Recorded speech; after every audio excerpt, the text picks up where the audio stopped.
Hey guys, Sandy here. Welcome back to the channel. Today is March 1st, and that means it is time for Christy's 30 days of sketches. I am playing along this time, and this is the sketch right here. It is by Ginger from Ginger's Corner. 3 photos, some sort of embellishment, a title, and journaling. I've got my stuff, so let's see what I can do. All right, guys, so I went ahead and tore my floral paper and put that over top of the grayish, kind of grayy paper. I also trimmed down my photos to the size in the sketch at 3.5 by 5.5, and then I matted the 3 photos on 2 different kinds of paper. I also distressed the edges with my distress tool right here. And then I just went ahead and put those photos down. Now, the 2 photos of the depot, they're the same exact depot. It's the Snoqualmie depot.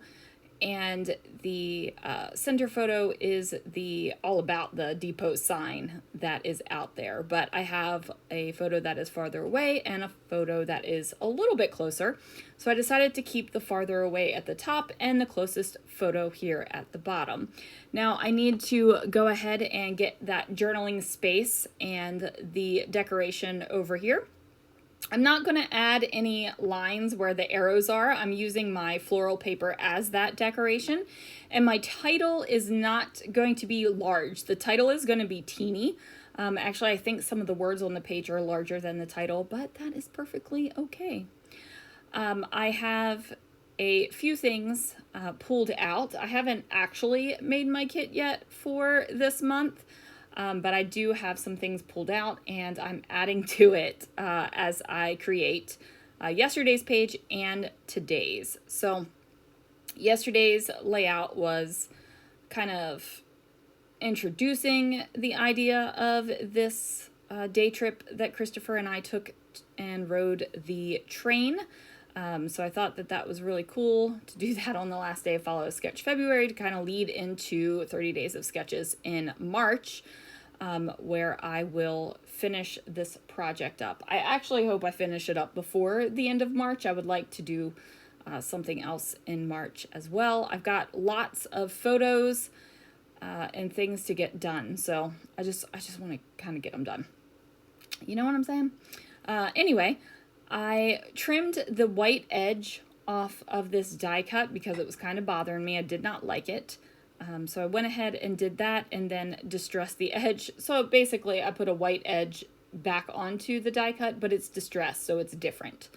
I'm going to use some tickets. I'm going to use this Tim Holtz clock face, and I'm also going to use these wood veneer train tracks from MK and just go ahead and get my layout all decorated up. I will get the text on the page, and really happy with how this one turned out.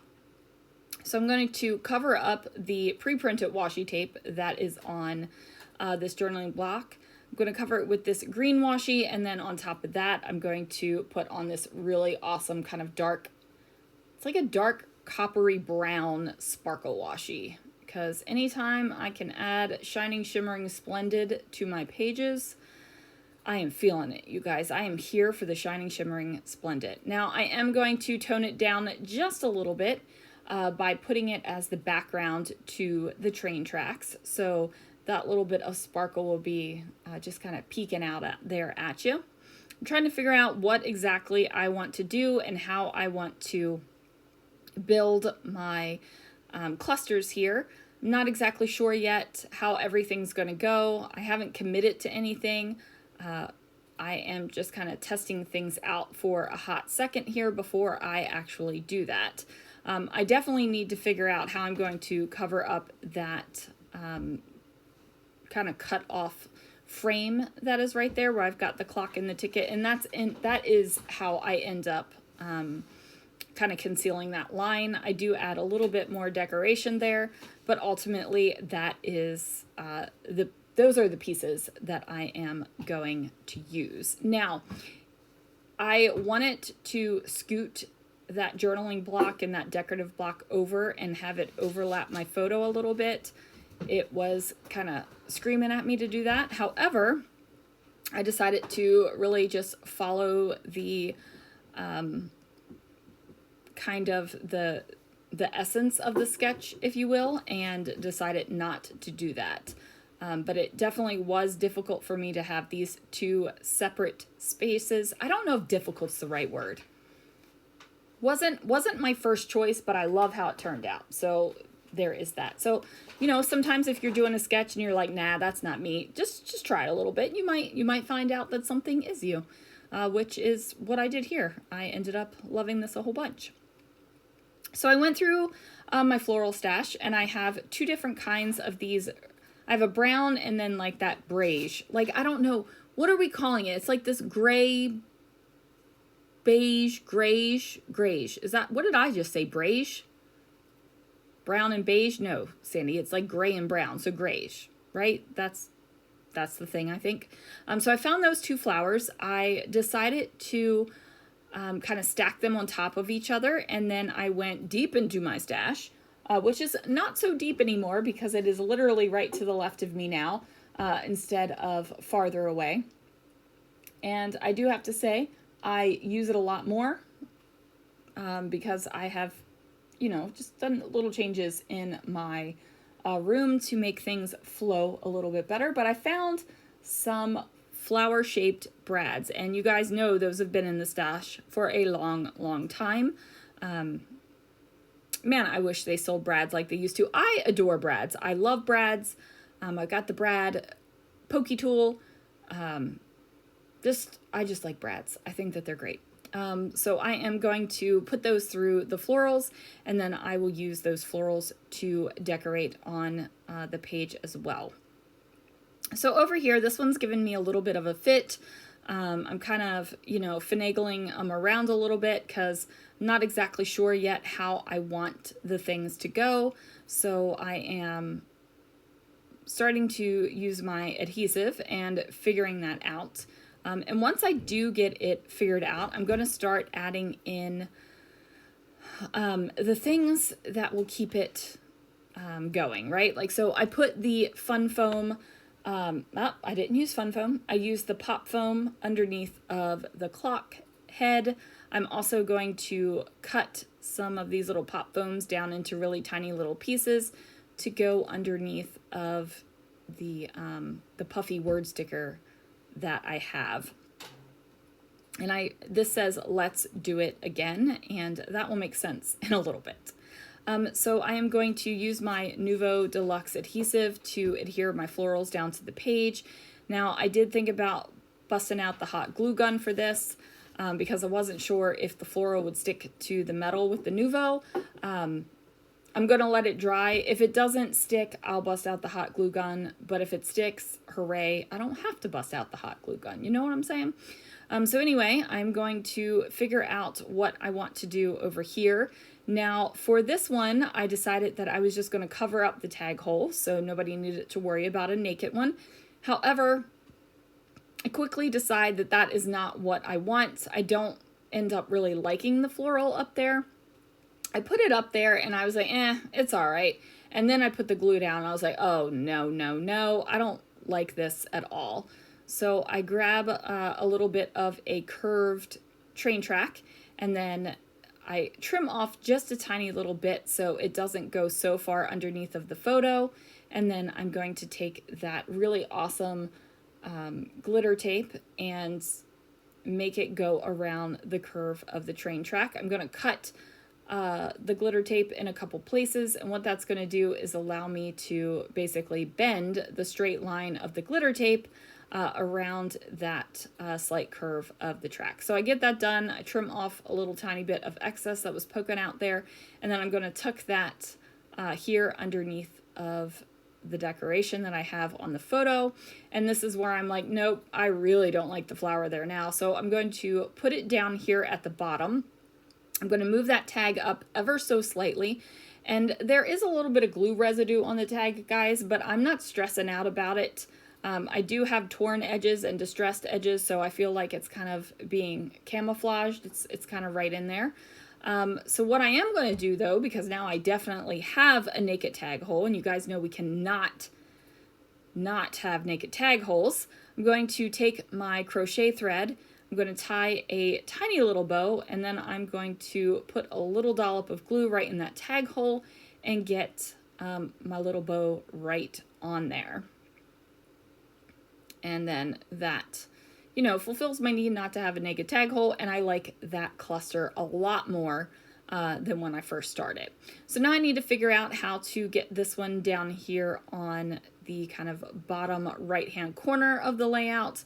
I've got this round admit one ticket. I'm going to also layer it up with another blue one, and then get my glitter tape on there with the train track one more time, and then of course a floral.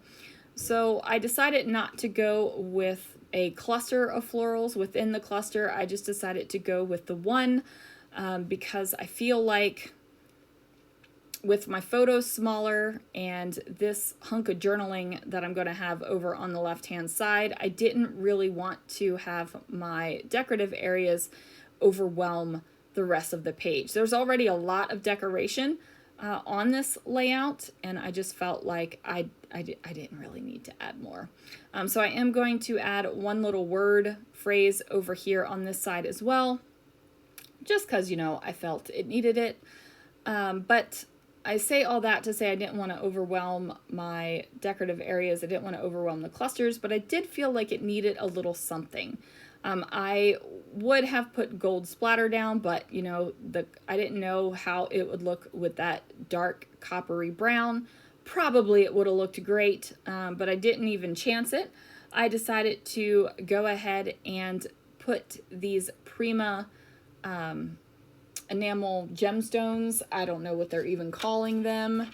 What do they call them? Oh, they call them crystals. They're self-adhesive embellishments. I don't necessarily think they are crystals. They look like faceted enamel dots. So if you want to call that a crystal, that's fine. But, you know, I'm saying they're faceted enamel dots because that's how I'm feeling about it. Now I need to figure out what I'm going to do to finish off the page. And I am going to use these tiny little Kaisercraft letters to spell out the title. And I'm going to spell out Snoqualmie.